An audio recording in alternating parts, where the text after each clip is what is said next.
Ya ilah, ini fisika tugasnya kena banyak bet. Mana gurunya pernah ngajar lagi. Tapi dipikir-pikir deadline-nya sih masih jam 5 ya. Ini masih jam 2. Udah lapar juga sih. Dah, makan dulu kali ya. A few moments later. Wah, mantap. Habis makan, masa ngerjain tugas sih? Udah tiktokan dulu kali ya. Ada. Oh iya. One, two, one on one, two, aduh aduh. One eternity later.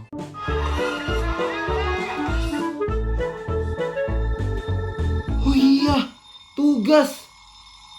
Ya udah deadline. Alamak. Halo guys, perkenalkan nama saya Lionel Holomonsterus. Dan pasti kalian pernah melakukan hal yang sama seperti murid yang ngerjain tugas fisika tadi. Nah, di kehidupan nyata kita, pastinya kita pernah melakukan hal yang namanya menunda-nunda tugas. Tapi kalau kita menunda tugasnya terlalu banyak, itu bisa saja namanya prokrastinasi. Nah, prokrastinasi itu apaan sih? Jadi, prokrastinasi adalah suatu istilah yang menggambarkan perilaku seseorang saat menunda-nunda pekerjaannya hingga menit terakhir, atau bahkan melewati batas waktu yang telah ditentukan, atau seringkali melewati deadline-nya. Nah, jadi teman-teman, prokrastinasi ini dapat menyebabkan dampak negatif bagi diri kita karena dapat menyebabkan kita terlalu buru-buru dalam mengerjakan tugas tersebut dan menghasilkan hasil yang tidak maksimal, atau bahkan kita menggunakan jawaban orang lain dalam mengerjakan tugas tersebut. Lalu kenapa sih sikap prokrastinasi ada dalam diri kita? Nah teman-teman, prokrastinasi biasanya timbul karena kurangnya self control atau kontrol dalam diri seseorang. Misalnya seseorang menunda-nunda pekerjaan mereka karena mereka merasa bahwa mereka memiliki banyak waktu dalam dunia ini. Dengan diiming-imingi kata, kan masih ada hari besok, kan deadline-nya masih lama. Padahal kan waktu itu diatur oleh Tuhan ya. Kita tidak tahu hari esok tersebut kita masih bisa bernafas atau tidak. Selanjutnya, prokrastinasi bisa saja timbul karena adanya rasa perfeksionis dalam diri seseorang. Nah, jadi perfeksionis itu apaan sih? Jadi perfeksionis adalah istilah untuk orang yang memiliki standar tinggi terhadap dirinya sendiri, sehingga mereka merasa tidak puas saat hasil yang mereka sedang kerjakan tidak sempurna. Nah teman-teman, coba perhatikan kata tidak puas. Nah jadi orang yang memiliki rasa perfeksionis tidak akan puas akan hasil yang ia kerjakan. Oleh karena itu, ia akan selalu menambah-nambahkan ide lainnya supaya hasil tersebut jadi lebih sempurna di mata dia. Nah pada akhirnya pun tugasnya tidak akan selesai. Kenapa? Karena ia akan terlalu kewalahan untuk menerima ide-ide yang terlalu banyak tersebut. Tapi teman-teman, seseorang bisa saja melakukan prokrastinasi karena tugas atau pekerjaan yang ia kerjakan itu terlalu banyak, sehingga mereka kewalahan untuk menyelesaikan tugas tersebut. Akhirnya mereka melakukan prokrastinasi untuk menghilangkan rasa kewalahan tersebut atau rasa negatif yang ada di dalam dirinya tersebut.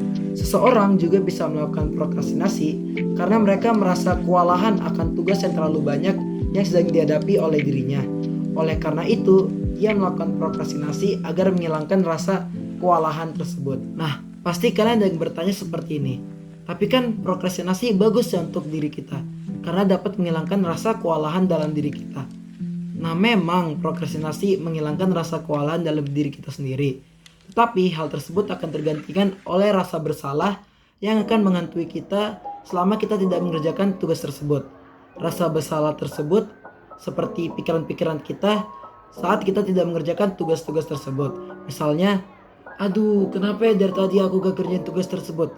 Atau, aduh kenapa sih dari tadi gue scroll TikTok, scroll WA, scroll YouTube, padahal kan deadline tinggal sebentar lagi. Nah itulah contoh-contoh rasa bersalah dalam pikiran kita. Sekarang gimana sih caranya supaya kita dapat mengurangi rasa prokrastinasi dalam diri kita? Nah yang pertama itu ubah cara pandang kita mengenai tugas-tugas yang sedang kita tunda. Nah dengan kita mengubah pandangan kita terhadap tugas tersebut, seperti harus mengerjakan dengan mau mengerjakan, kita dapat mengerjakan tugas tersebut dengan lebih enjoy dan tanpa harus merasa terkekang dalam mengerjakan tugas tersebut. Selain itu, kita juga dapat menanyakan kepada teman-teman kita atau kepada seseorang jika kita merasa tugas tersebut sangatlah susah untuk kita kerjakan. Nah, selain itu juga kita juga bisa menanyakan jawaban kepada Google. Tapi selain itu kita juga harus meriset lebih pasti apakah jawaban dari Google tersebut benar atau tidak. Bukan hanya hasil comot atau mengcopy hasil tersebut dari Google.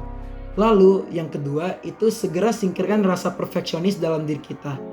Karena yang sempurna hanyalah Tuhan, bukan tugas-tugas kita. Daripada kita tidak mengerjakan tugas kita sama sekali karena terlalu banyak ide, mendingan kita mulai dari awal seperti tulis-tulis nama dulu dan tulis soal-soalnya, atau bisa menjawab soal pertama-tama dulu supaya kita merasa lebih gampang dalam mengerjakan tugas selanjutnya. Yang penting tugasnya kita masih kerjakan, bukan menyerahkan hasil AI atau hasil kosong ke guru-guru kita. Terus yang ketiga itu jangan meremehkan tugas, karena bisa saja akan ada kendala saat kita sedang melakukan tugas akhir-akhir menit. Nah, hal ini sering dilakukan oleh siswa-siswa zaman sekarang, termasuk saya sendiri, karena saya juga sering meremehkan tugas karena saya merasa kalau tugas tersebut itu terlalu mudah dan saya mengerjakannya akhir-akhir menit. Rupanya banyak kendala seperti laptop mati dan internet yang sedang down sehingga saya tidak bisa mengerjakan tugas tersebut. Jadi jangan sekali-sekali meremehkan tugas yang diberikan oleh guru-guru kalian. Oke guys, jadi begitu saja video saya mengenai prokrastinasi. Ingat teman-teman, kalau dalam kehidupan kita dapat memilih untuk menunda atau maju dalam kehidupan kita supaya kita bisa meraih kehidupan yang sukses di masa depan. Oke, begitu saja. Semangat guys yang sedang merasa melakukan prokrastinasi, semangat dan jangan lupa mengerjakan tugas-tugas kalian. Terima kasih Bu Ambar dan terima kasih teman-teman yang sudah menyaksikan video ini. Bye-bye.